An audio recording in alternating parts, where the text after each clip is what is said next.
All right. All right. Cool. I'm gonna just go start my lecture. We got sound on now. Hello, stream. Oh, Camera here. Okay.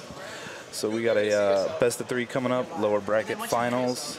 it's gonna be CNProtoss and End of the Line. Cool. Yeah. And we are the losers of the loser bracket that lost to both of them. That is true. Zerg Brothers Holy going out, shit, man. CNProtoss is Excuse my language. quite a good player. He put me in lower bracket first game of the day, and I've been there ever since. And then he closed me out earlier, 3-0. Yeah, he's trying to get that revenge on Ruff, man. Yeah, that should be a good game. Ruff's still in it, upper bracket, right? Yeah. This time at loser, we're in the last 2 stages of the loser round. So instead of best of 1s, it's going to be best of 3s. So it should be very interesting games. Definitely. We've been having best of 1s on the loser bracket for the beginning of the game to speed things up. And I thought it was a pretty good idea. You know, you get that one last shot, and then if you actually work your shot all the way up to the last 2 rounds, you get your best of 3 and try to work your way back in there, you know? Yeah, you yourself were 1 round away from that best of 3. I was still had to overcome CM to get there, so a little bit yeah, it should be a very interesting game. So there's a PVZ coming up? Yeah, I gave EndOfLine some tips, some build orders, showed him a couple interesting, tricky all-ins and stuff. I'm not sure he's going to do the all-ins because my builds are crazy. But we'll see. We'll actually see if he actually use my builds or not. Yeah. What maps are you feeling here? You think that they're going to... I think they're going to veto Lorelac. That white one. What's it called Arena, again? Central Protocol. Central That's Protocol, 100% veto. Nobody likes that map. On the best of 3, they... Oh, no. Hello. Oh. Hello, stream. My name's Kevin. Also, Flesh Spawn. I'm a Zerg player. I always thought I was popular, so I thought everybody knew me. You know everybody knows. Everybody knows me. Not really. This is Crayon, or as I call him in his Twitch chat, Manny Pacquiao. You might notice him. He happens to be a world famous boxer. Yep. Lost to Floyd Mayweather, little cheater. Yeah. He loved me so much. I was so sexy. He could not stop hugging me. You know. It is what it is. It is what it is. Yeah. But, Arena, I'm thinking that in a best of 3, one of them might decide to pick Arena for the craziness I don't factor. think so. No, I mean if they both play standard, CM played standard against me 3 out of 3 games. I mean, I think they both could play it, but I think they would choose not to play it. You know, it's like me. I could play that map, but I choose not to play it. Yeah. I feel it's a little stronger for Protoss move that close by air. You know, if he was gonna not veto it, he might do some kind of like a quick Oracle or Warp Prism. But like I said, every game I played so far against CM, which was 3, he went 3rd base 3 times in a row. So I'm expecting a little bit of macro play. Oh, interesting. We're starting off Prion Terraces. Wow, this is very interesting. Usually Protoss hates this map because it's very Zerg favored against for the ZVP matchup, just because of the 2 golds. In fact, there are 6 golds on this map. 6 golds, yes. 6 gold bases. You never see the middle ones get taken, but anything could happen. Ones. Yeah, you do. Yeah, you do. Oh, yeah. So here we go. We got the Psistorm boys up. This tournament, by the way, we're here down at the cave, is being put on by Psistorm, and so far they've been doing a great job. Yeah, Had a great day. The guys are very friendly, and even props to them for their crew doing so well here. You know, progressing into the winners bracket. If you guys are in the DC area, you guys got to drop by this place. This place is awesome. It's called the Cave. Man, go ahead and Google that. It's really nice, man. But yeah, in the bottom spawn as the Protoss, CNProtoss over here. All right. Came in with his buddy Illusion, kind of random, you know, it surprised everybody, but it's cool, man. He's a HOTS player, old school HOTS player, coming back to play some Legacy of the Void. You know? Those finger skills, they never go away. You might need a little bit might need a little time to shake the roast off, but once you get there. Yep. And his opponent in the top, playing the orange Zerg, is Psistorm, EndOfLine. EndOfLine is actually his skill gap actually increased very, very, very fast. I remember, I think 8 months ago, he was a diamond player or something like that, and then he just started grinding, and all of a sudden, 6 months later, he's like top 50 GM and all that good jazz. He really can study builds and actually put work into it. Yeah, really intelligent guy. Yeah, I talked to him a little, and that was exactly what I got from him too. Intelligence. That's a game. StarCraft can be a very cerebral game, you know. And when you have those brains, some people pick up stuff slow. Some people pick it up really fast and actually become really good at it. He is one of those players. Now this is a bit interesting. When I played CM on this map earlier today, he went Forge at the ramp to the Expo. He went Forge first into Gateway before his Nexus because he was planning on cannoning my gold. When I asked him after, he said, if you had took that gold base, I was going to cannon your balls off. Yes, a lot of Protoss like to open Forge on this map because of what EndOfLine is actually doing. A lot of Zerg like to go 3-4 pool on this map, and it actually favors so much. It's not even a normal 3-4 pool because one of your hatch is actually a gold base. And because of that, a lot of Protoss is open Forge opener just to try to get that one hatch out of the way, cannon it up, and then try even the playing field after that. But it looks like EndOfLine's going to get away with the 3-4 pool, grabbing the gas right after, just to be safe of any adept openings, which CNProtoss is opening 2 gate. Yeah, while expanding. Pretty standard adepts coming out. Yep. Now, how do you feel about this, the third base at the gold? I mean, it's smart, of course, but he took the side gold instead of the front gold. Do you think that'll affect his creep, or is it more like a, I mean, it's been scouted, so there's no, he's not got no tricks up his sleeve. I actually prefer the side gold because if you take the front gold and they get their army on your ramp, you're basically done deal. Truth. Because all your rally is going to that one choke point, and you're pretty much done.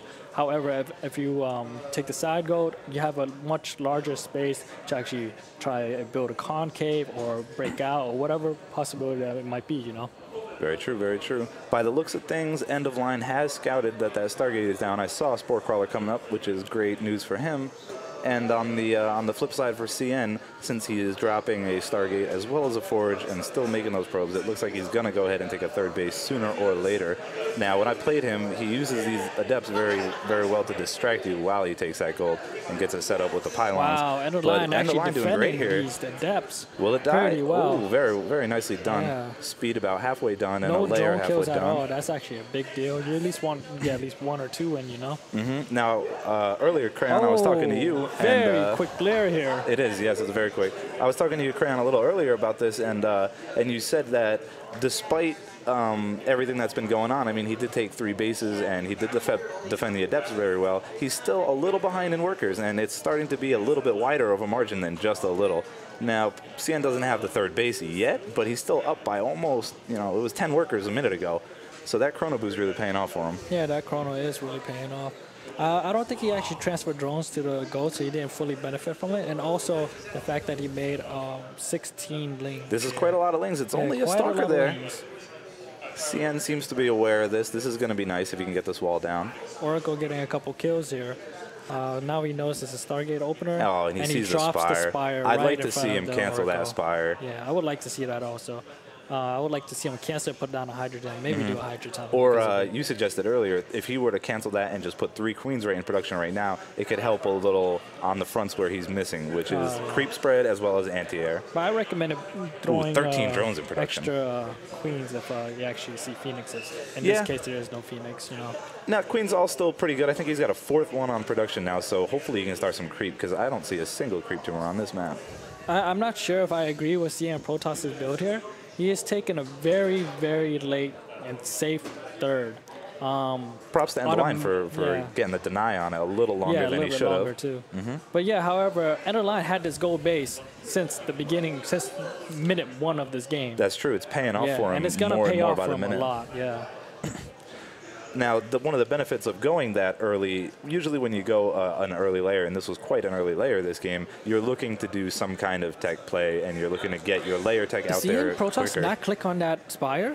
No, he must now, right? No, there's no Phoenix in production. You're right, and 3 sentries being warped in as well 3 as sentries. armor, which is not going to help him. It's 9 has mutas. a huge timing to hit here. So me and Crayon, it's clear why we were knocked out of the tournament, because that canceled Spire would have probably cost him the game. Yeah, that canceled Spire would have cost us the game. Yeah, if both of us would have lost that, but EndOfLine showing he's got a brain on him, and he's going to have 9 to 10 mutas to defend this with very little anti-air. So this ground army is basically dead if he actually A-moves with the lings and the mutas.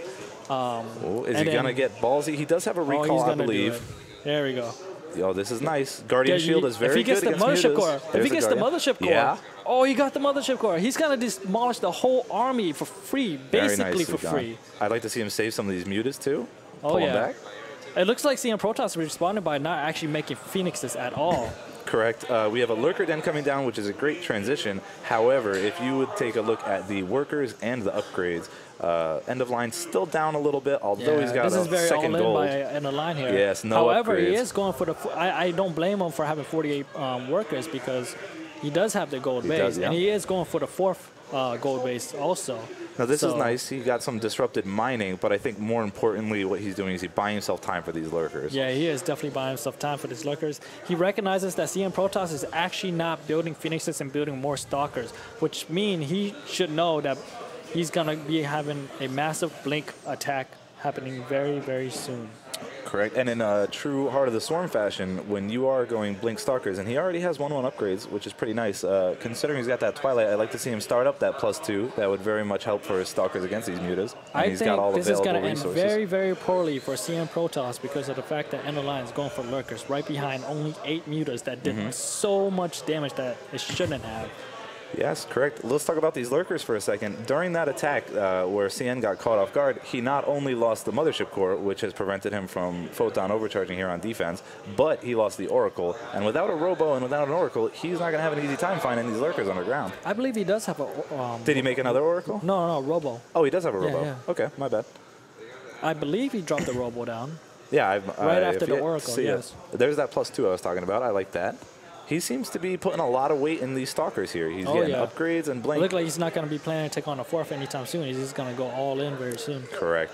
And one thing I mentioned earlier is the lack of creep from End of Line. Although not a big deal, his macro's been keeping up pretty well. If he does have to take a engagement here versus Stalkers, creep for his lurkers and for his Zerglings would help quite a lot, and he's not going to have it. Now this is good. He spots the army moving out. Is this going to be when CN decides to go all in? He's still 3 probes at a time. So it looked like End of Line is actually going to take the initiative and actually put in the pressure himself, knowing that he's on 4 bases with 2 gold mining, 5 lurkers, and a large Hydra Link. This completely counters what CNProtoss is making. Ooh, that's right a lot of Hydra too. That is a lot of lurkers. Let's see these lurkers, and with 0 splash damage for CN, this is going to be hard to deal with. No Storm, no Colossus, no Disruptors. He blinks on top of the lurker. Does he not know there's lurkers there? No. I don't think he knows lurkers there. He's going to lose his whole army. And the supply is dropping There's fast. no observers. Oh good lord. Not even a cannon, no? No, not even a cannon. Those lurkers paying for themselves. He killed a couple lurkers, but that trade was so good for End of Line. I'd agree. When you 2 have lurkers still alive too. Those workers paying for themselves. When you have a Protoss in the situation where he sniped using the observer. That was a good snipe. That was a good snipe. That'll keep those lurkers alive a little longer. Hopefully to stop this gold base from mining. It looked like he's just going to reinforce with Hydra Ling and try to end this right now. He smells blood. And when you have a Protoss in this situation where they are forced to use every gateway cooldown to just keep warping in units, and that's all they're spending their money on, it is pretty good for Zerg because you can pump these Hydras and these Lings, and they counter gateway units pretty damn well. Yeah, Hydra Ling counters gateway, period. Well, this is a decent run by, and no wall to stop it. Now, let's not forget, although the numbers look pretty in favor of End of Line, CNProtoss does have 2-1, and End of Line is on 0-0 still, I believe. Yeah, End of Line is very, very, very all in. If he does not end this game with this attack, then he will have no chance at all. It looked like CNProtoss actually sniped 2 lurkers there. That was a pretty good move by him. I would like to get a look at the resource collection, if we got that tab.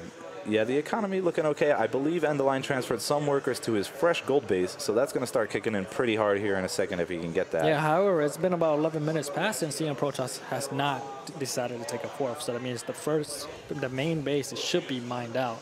Yeah, there's that 4th, and I think that was kind of a desperation for it. I think you had the right idea earlier. He was not planning on that. The Stalkers seemed to be his end game, but now he has to, yeah.